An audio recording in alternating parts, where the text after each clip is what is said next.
he declared with loud voice to those who were present, "Let a die be cast, alia iacta est," and led the army across. Such was the recollection of Plutarch, talking about Gaius Julius Caesar. Welcome everyone, good morning, evening and afternoon, and today happens to be the 2072nd anniversary of the crossing of the Rubicon by Julius Caesar. This was as he was coming back from Gallia, present-day France, after conquering it all, and his rival Pompey was able to convince the Senate to try to force Caesar to stand down all of his legions. Caesar answered with, "How about a no?" which began a civil war, which Caesar inevitably won and turned the Roman Republic into a Roman Empire. Now, today we have a little bit less of a grandiose event to talk about. Today is Reset Day in Europe as well, and we have some changes to the dungeons, most of which are going to be further nerfs to the dungeons. Some of these are going to be quality of life improvements, and some of these also already went live. You might have noticed them in the last few days when the hotfixes were implemented.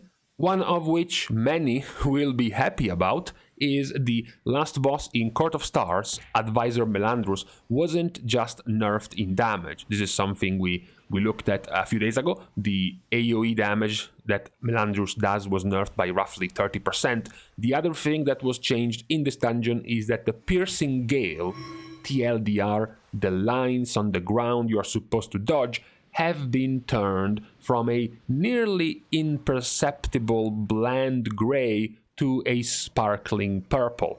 So now it's going to be much more visible, much more noticeable than before. That is a pretty significant improvement, even though of course it's not a nerf in and of itself. It's definitely going to reduce the amount of times players will inadvertently get one-shot by these lines because they simply could not see them on the ground. Talking about fixes, we also have more hotfixes which were also implemented a couple of days ago without having to wait for the reset, and these I'm happy about because these are actually buffing. They are buffing Shadowmoon Burial Grounds. The current meme, the current joke of the season of Mythic Plus, a very, very easy dungeon. There are two changes. Change number one, the Defiled Spirit, the ad you have to defeat in the first boss on Sadana Blood Fury, the one that you have to stop before it reaches her. Now it's going to no longer provide trash count for the dungeon.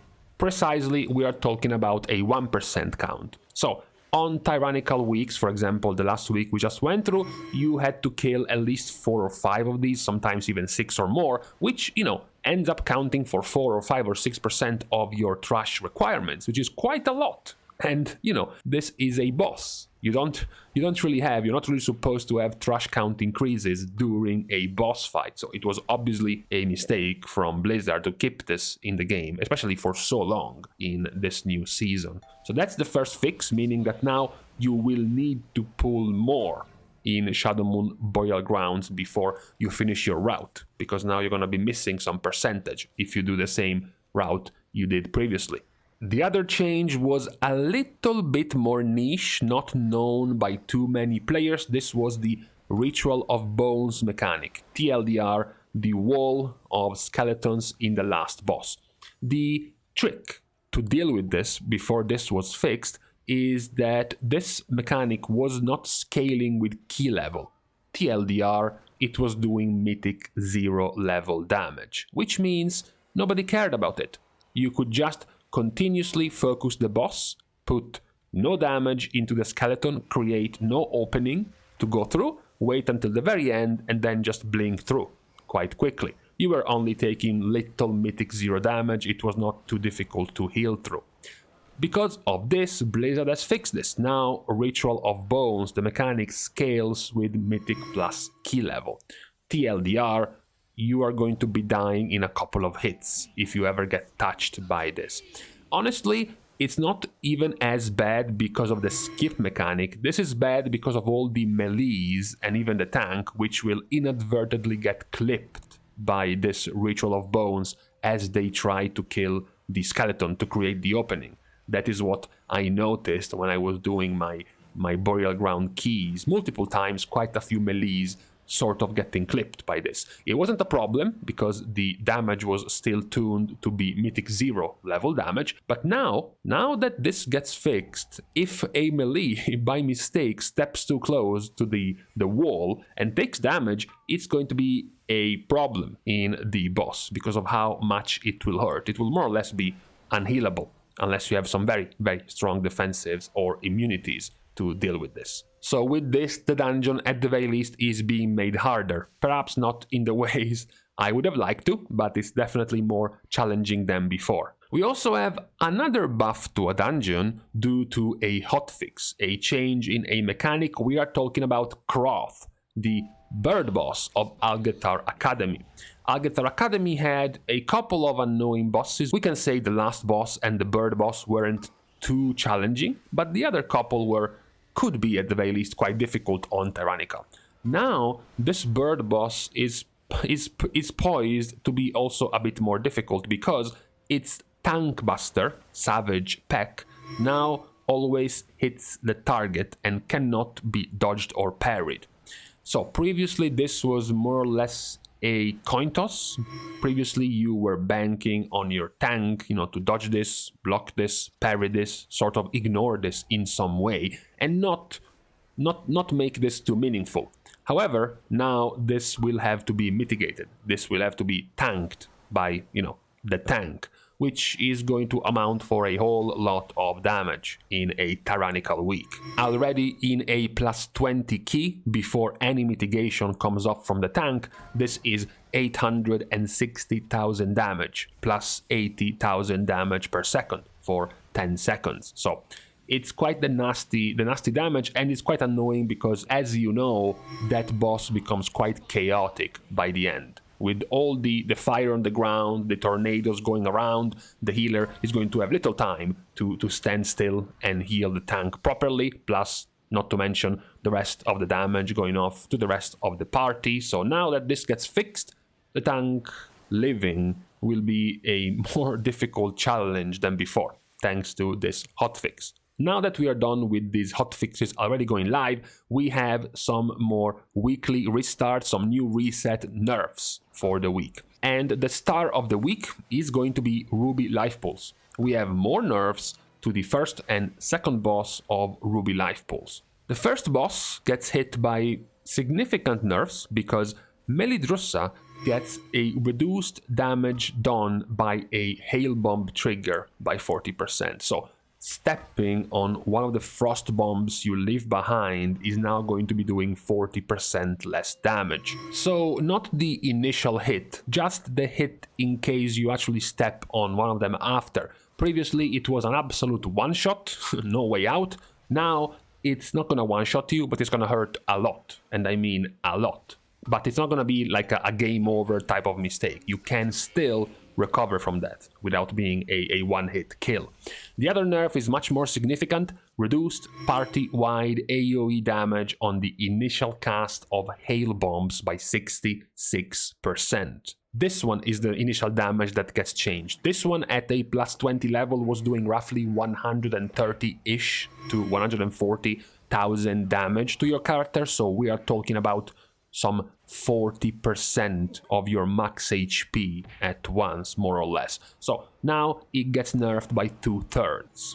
So it will go down to be doing at best 10 to 15% of your max HP, even on tyrannical weeks. So now this danger is much more reduced compared to the current pattern of damage happening on this first boss. These bombs would usually happen right after a chill storm, so right after you took the ticking damage of the chill storm and then the explosion of the chill storm. So you needed to be roughly above 60% of your max HP before the hail bombs would come out, and if you weren't, you were at risk of dying. But with this nerf, it has been made much more trivial to survive the explosion of the hail bombs. This is not, however, the only nerf to the bosses of this dungeon, because Kokia Blazehoof, the second boss, also gets nerfed. Reduced period damage of Searing Wounds by 25% and reduced damage of Scorched Earth by 25%. The damage reduction of Scorched Earth, so the lava on the ground, is whatever.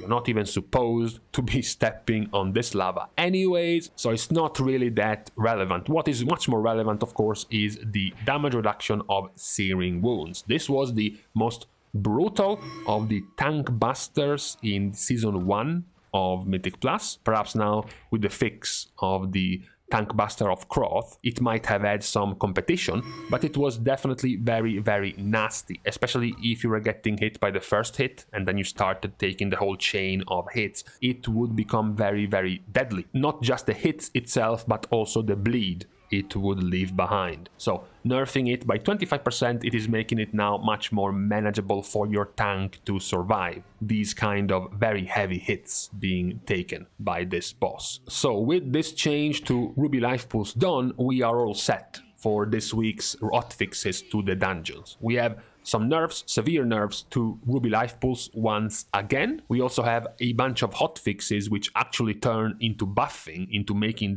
the encounters or the trash mobs more difficult in other dungeons like Algeth'ar Academy for Croth, the bird boss, as well as the last boss and the first boss of Shadowmoon Boil Grounds being made more challenging, as well as the quality of life visibility hotfix of the lines on the ground of the last boss of Court of Stars. Pretty positive set of changes overall, especially the set of nerfs given to Ruby Life Pools, now being made a much more manageable tyrannical week type of dungeon. So with this out of the way, this was all for this week's hotfixes to the balancing of the dungeons. I'm going to leave you to the rest of your daily chores on a new reset day.